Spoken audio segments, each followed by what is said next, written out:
Hi there, my name is Bethany Basilian. I live in Ottawa, Canada, and I'm a teacher of the Great Highland Bagpipes. A lot of people contact me and ask me a lot of very good questions about how to get started on this journey of becoming a piper, either for themselves or a loved one.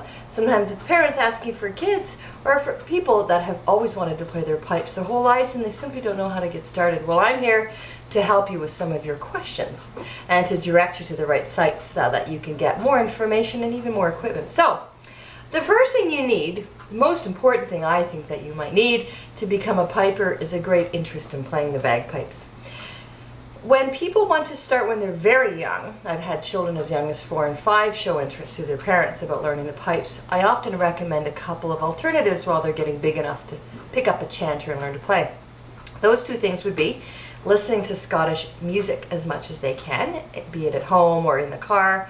And there's a lot of really interesting websites that provide good Scottish music, be it accordion, full pipe band, solo pipers. You can find things on the internet quite easily. A very good one on BBC Radio Scotland is called Pipeline, which features a lot of pipe bands and pipers from all over the years playing at a wonderful level. Another one that I enjoy is called Take the Floor, which features Scottish country dance music by bands, and both of them are a really great basis for hearing and enjoying good Scottish music. The second thing I recommend to parents of younger children is that maybe they'll put them into Highland dance first. I started life that way at age of 3 when my brothers both Highland danced and my parents wanted us to all get involved in the Celtic arts. That was one way for us at that young age to get started. So by the time I started piping at the age of 9, I was well versed in a lot of the music that I had heard, so it was a matter then of picking a practice chanter and getting started. So look around your region. There are some sites that provide information on instructors in your area. One is toheal.com, and there's always Scott Dance Canada. You can look that up online too. Alright, so back to the chanter and the equipment that you might need to get started. This is a regular sized practice chanter. The holes are comfortably spaced. They're a little closer together than what you might find on the pipe chanter. But as the Brits say, begin as you mean to go along. And if you start with a regular sized chanter, you'll segue to the pipes fine. If you find that you want the longer chanter because you've got longer fingers or you're a taller person and that spacing is the same as a pipe chanter, that will do you well. Anyone younger than the age of 10 might want to consider, especially if you have small hands, a kid's practice chanter, which they do sell. Another item that you might want to pick up would be the College of Piping Green Tutor. This is a lot of great explanations as to why we do what we do. It's got fingering charts and it's got some preliminary music. It's a great read for people of all ages that are learning to play the pipes because it explains a lot of the movements within music which we might sort of forget about.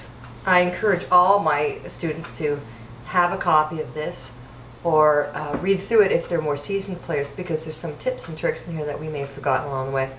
So all this being said, if you want to buy a practice chanter and a book, you don't have to get them at the same place because you might not. Look in your local area for Highland shops that might sell them. They're under $100, but you might want to go online and have a look. People have had success on eBay. Check Kijiji.